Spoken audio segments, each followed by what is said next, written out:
नेपालको पहिचान संरक्षणको माग गर्दै अमरण अनसन।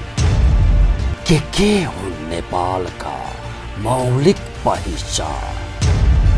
धर्मका आडमा राजनीति गर्नेहरूमाथि दरो चुनौती। गाईलाई चुनाव चिन्हका रूपमा सीमित नराख्न चेतावनी। को हुनुहुन्छ प्रेमनिधि भारद्वाज? मौलिक पहिचान जोगाउन गरिएको भोक हडताल विशेष द न्यूज रिव्यू।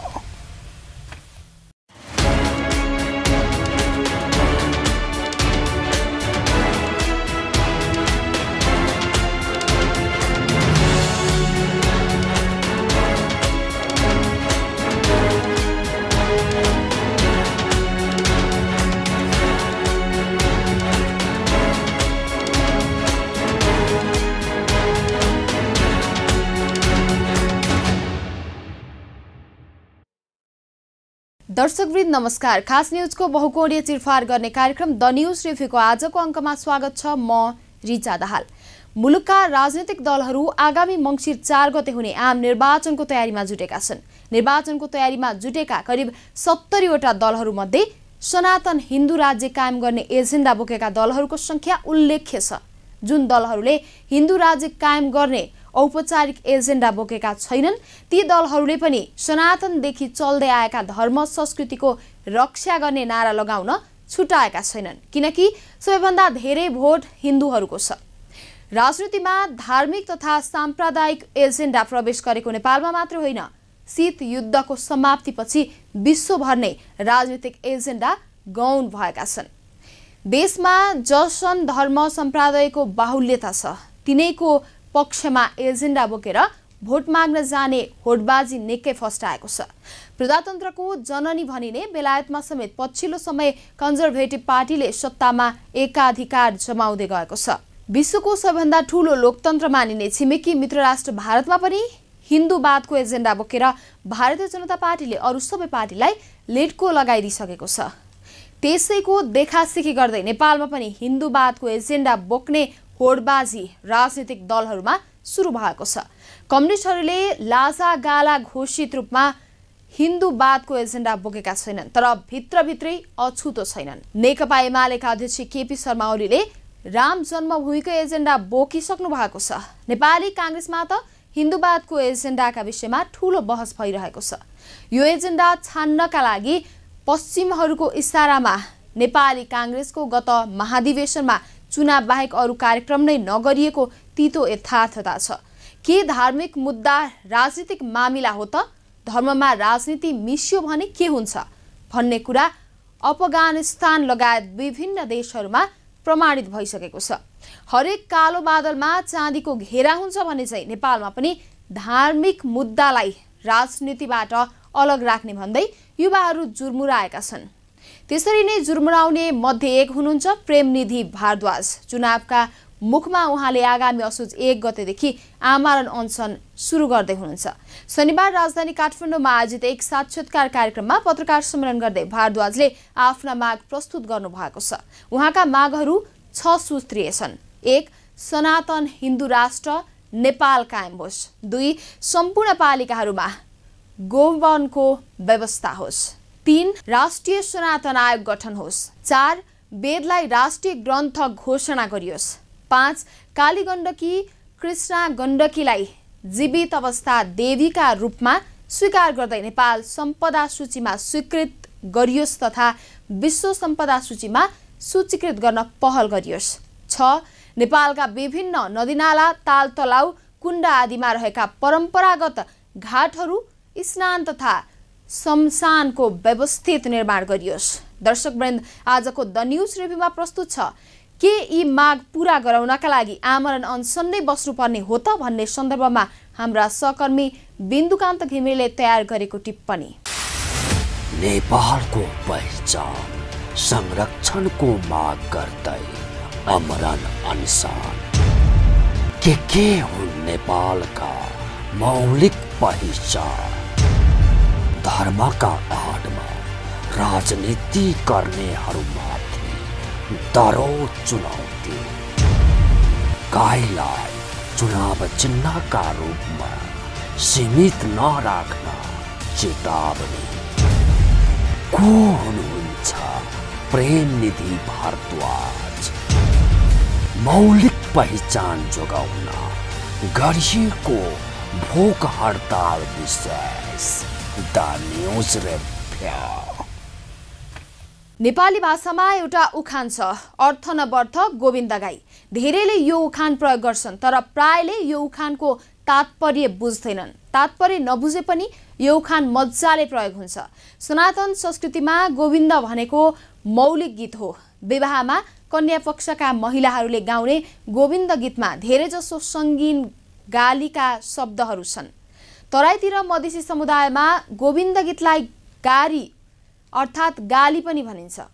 कुनै बेला आफ्ना छोरी चेली जबरजस्ती हरण गरेर लगिएको विरोधमा केटा पक्षलाई गाली गर्ने चलन हुनु स्वाभाविकै थियो होला। तिनै गालीका शब्दहरू समेटेर त्यति बेलाको चलन चल्तीका भाषामा गीत बनाइयो। तिनै गीत विवाहमा गाउन थालियो।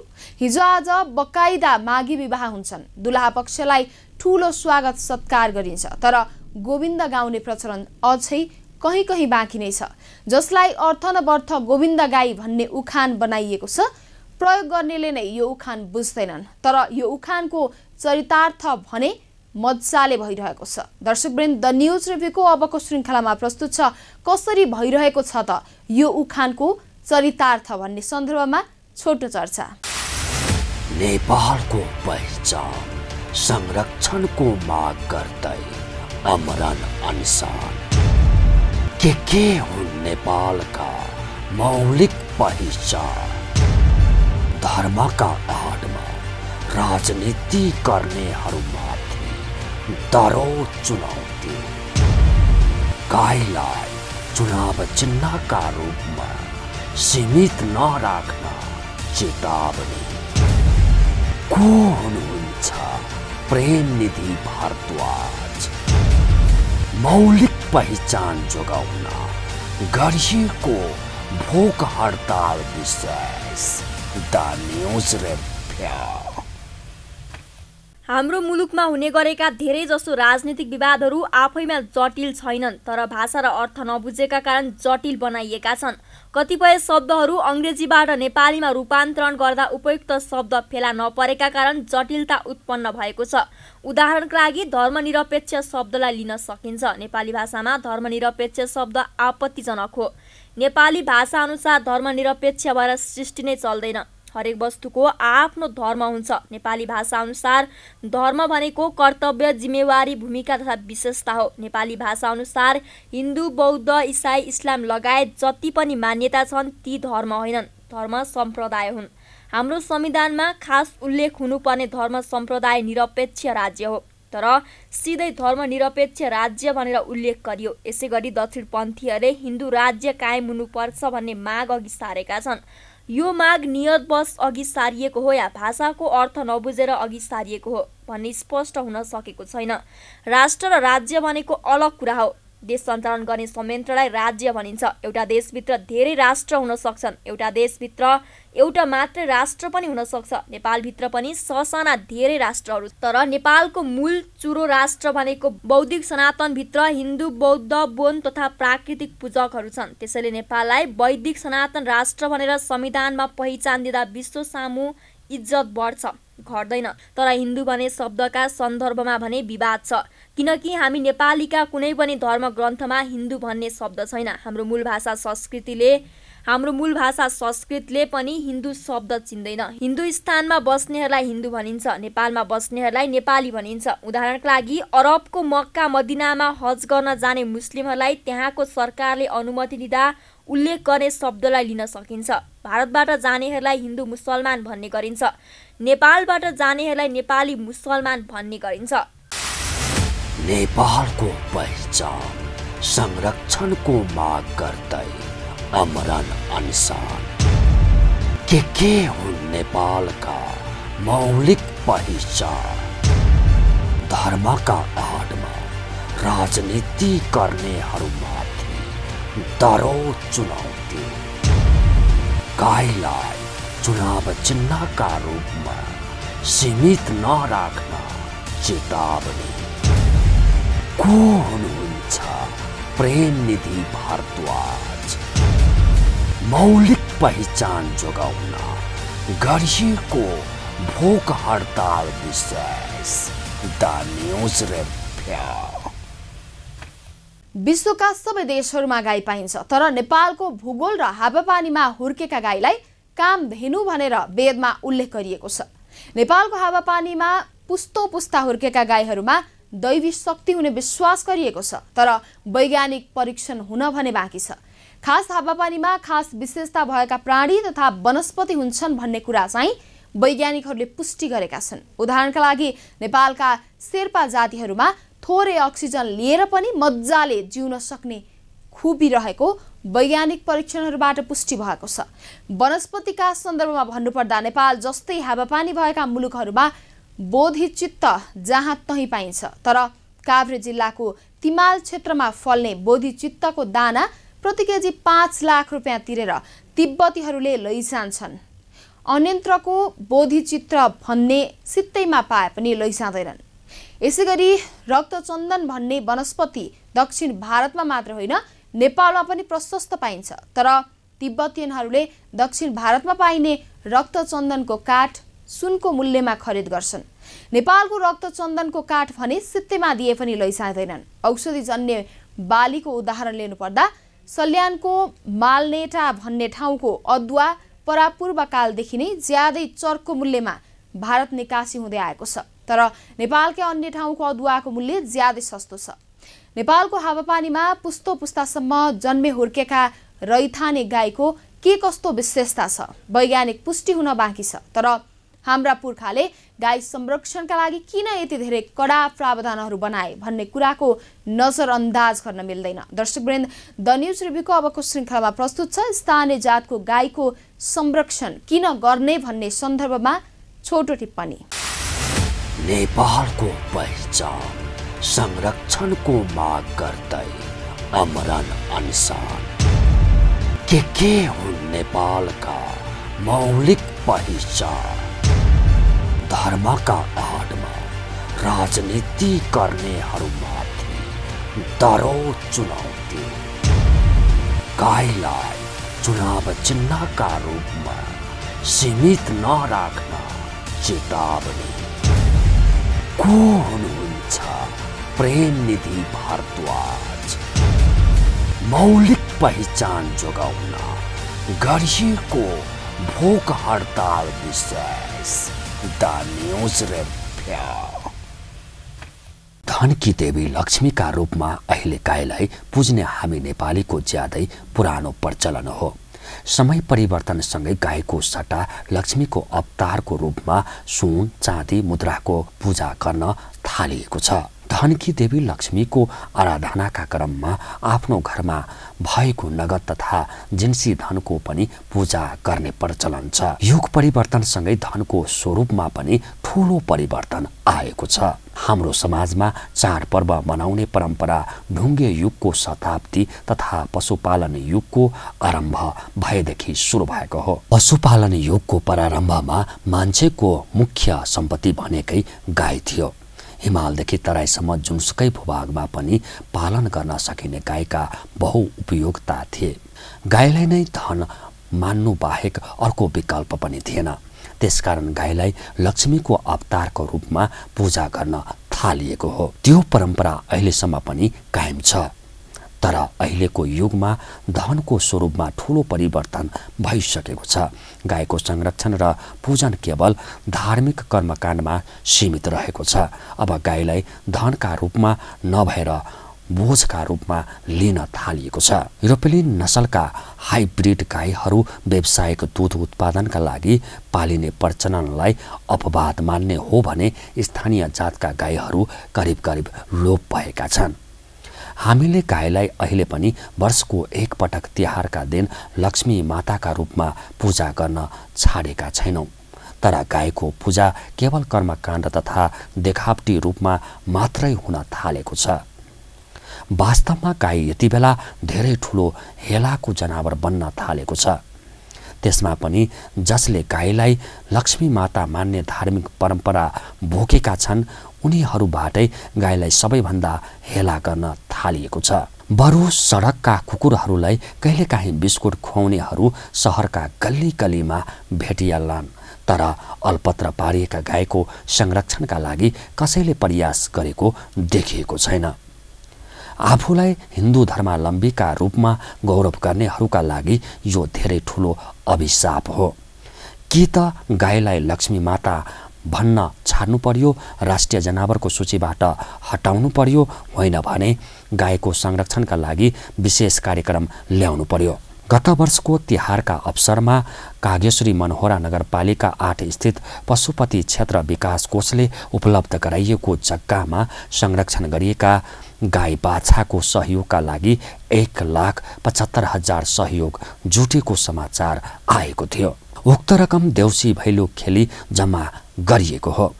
2 वर्ष अघि नेपालगञ्ज उपमहानगरपालिकाले छाडा गाई गोरु निधनका नाममा पहाडी क्षेत्रहरूको जंगलमा लगेर छाड्दा ठुलै बमबन्डर मचिएको थियो।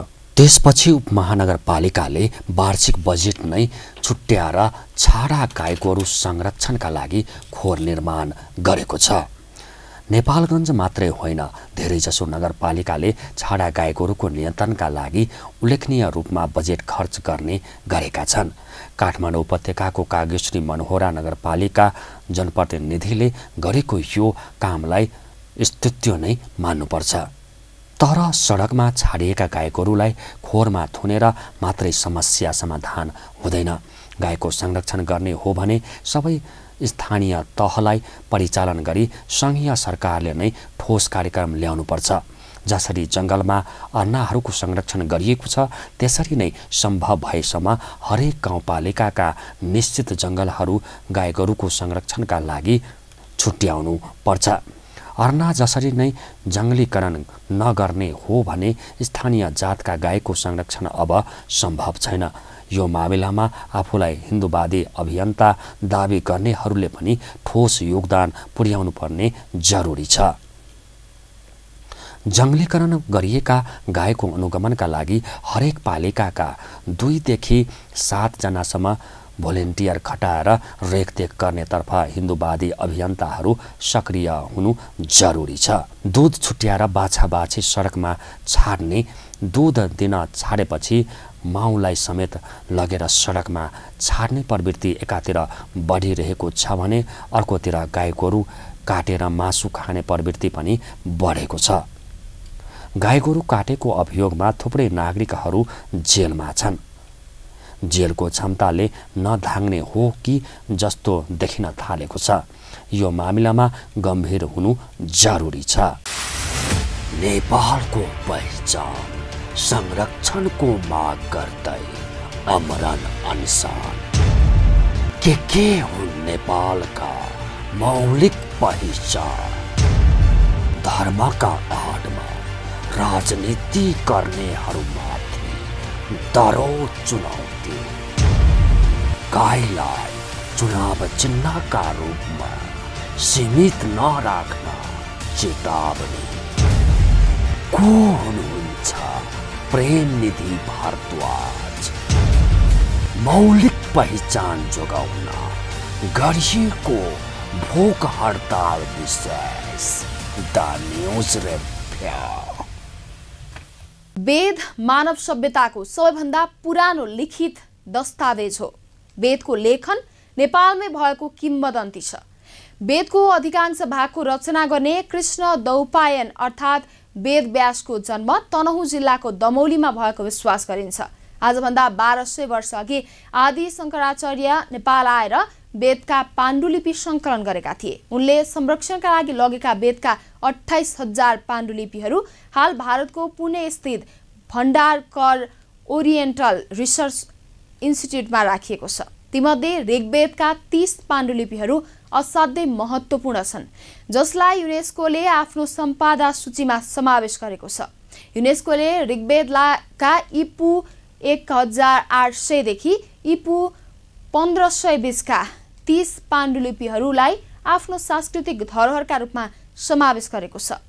महत्त्वपूर्ण कुरा त के छ भने युनेस्कोका 158 सांस्कृतिक धरोहर मध्ये वेदमा 30 वटा पाण्डुलिपि समावेश हुनु चान्चुने कुरा होइन, तर वेद रचनाको प्याटेन्ट राइट भारतले लिने खतरा बढेको छ। यसैले वेदलाई यथाशक्य नेपालले राष्ट्रिय ग्रन्थको सूचीमा राख्नुपर्छ। यस्तो माग लिएर अभियान सुरु गर्ने प्रेमनिधि भारद्वाजलाई सकेसम्म आमरण अनसन बस्ने अवस्था आउनै दिनुहुन्न। आमरण अनसन सुरु गर्नु अघि नै उनका मागहरू पूरा गर्नेतर्फ दलहरूले ध्यान दिन जरुरी छ। वेदव्यास नेपालमै जन्मेको र उनले नेपालमै बसेर वेदको व्याख्या गर्दै पाण्डुलिपि तयार गरेको यथार्थतालाई विश्व सामु स्थापित गराउन ढिलाइ गर्नुहुन्न। दर्शकवृन्द, द न्यूज रिभ्यूको अबको श्रृङ्खलामा प्रस्तुत छ वेदका सन्दर्भमा छोटो चर्चा। नेपालको पहिचान संरक्षणको माग गर्दै आमरण अनसन। के हुन् नेपालका मौलिक पहिचान? धर्मका आडमा राजनीति गर्नेहरूमाथि दरो चुनौती। गाईलाई चुनाव चिन्हका रूपमा सीमित नराख्न चेतावनी। को हुनुहुन्छ प्रेमनिधि भारद्वाज? मौलिक पहिचान जोगाउन गरिएको भोक हडताल विशेष द न्यूज रिभ्यू। वेदलाई श्रुति पनि भनिन्छ। श्रु धातुबाट श्रुति बनेको छ। श्रु अर्थात् सुन्नु। के भनिन्छ भने प्राचीन तपस्वीहरू गहिरो तपस्यामा लीन भइरहेको समयमा यी मन्त्रहरू उनीहरूलाई स्वयं ईश्वरले अप्रत्यक्ष रूपमा सुनाएका थिए। सर्वप्रथम ईश्वरले 4 जना ऋषिहरूलाई वेदको ज्ञान दिए, अग्नि, वायु, अंगिरा र आदित्य। वेद वैदिककालीन वाचिक परम्पराको अनुपम कृति हो, जुन पछिल्लो 6-7 हजार ईसा पूर्वबाट चलिरहेको छ। विद्वानहरूले संहिता, ब्राह्मण, आरण्यक र उपनिषद यी 4को संयोगलाई वेद भनेका छन्। यी 4 भागलाई संयुक्त रूपमा श्रुति भनिन्छ। अन्य बाँकी ग्रन्थ स्मृति अन्तर्गत पर्दछन्। वेदको संहिता भनेको मन्त्र भाग हो। वैदिक मन्त्रहरू सुन्दरताले भरिपूर्ण छन्। वैदिक ऋषिहरू जब वेदको सस्वर पाठ गर्छन् त्यो सुनेर चित्त प्रफुल्ल हुन्छ। जसले सस्वर वेद पाठ सुन्छन् ती पनि मुग्ध हुन्छन्। नेपालको पहिचान संरक्षणको माग गर्दै आमरण अनसन। के हुन् नेपालका मौलिक पहिचान? धर्मका आडमा राजनीति गर्नेहरूमाथि दरो चुनौती। गाईलाई चुनाव चिन्हका रूपमा सीमित नराख्न चेतावनी। को हुनुहुन्छ प्रेमनिधि भारद्वाज? मौलिक पहिचान जोगाउन गरिएको भोक हडताल विशेष द न्यूज रिभ्यू। नेपाल भनेको ऋषिमुनिहरूले तपस्या गरेको भूमि हो। तपस्याका लागि ऋषिमुनिहरूले नेपालकै भूमि रोज्नुको कारणका सन्दर्भमा पछिल्लो समयमा वैज्ञानिकहरूले धमाधम अनुसन्धान गरिरहेका छन्।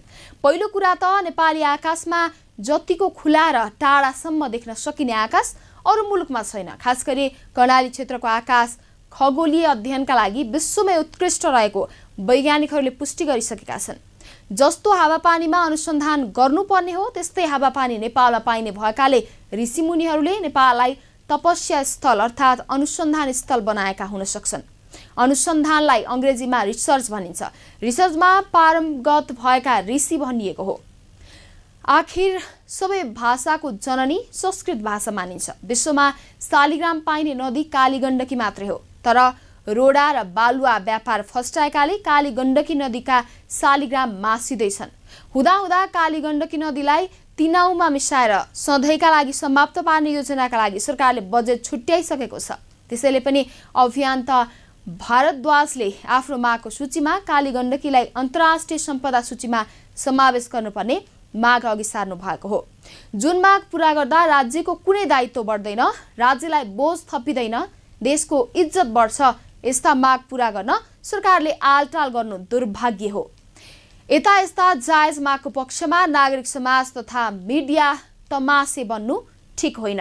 दर्शकवृन्द, द न्युज रिभ्यूको आजको प्रसङ्ग यति नै। तपाईँ न्युज नेपाल टेलिभिजनको प्रसारण युट्युब र फेसबुकमा पनि प्रत्यक्ष हेर्न सक्नुहुनेछ। आजको प्रस्तुतिबाट हामी सबैलाई बिदा दिनुहोस्। हेर्दै गर्नुहोला न्युज नेपाल टेलिभिजन। नमस्कार। नेपालको पहिचान संरक्षणको माग गर्दै अमरण अनसन।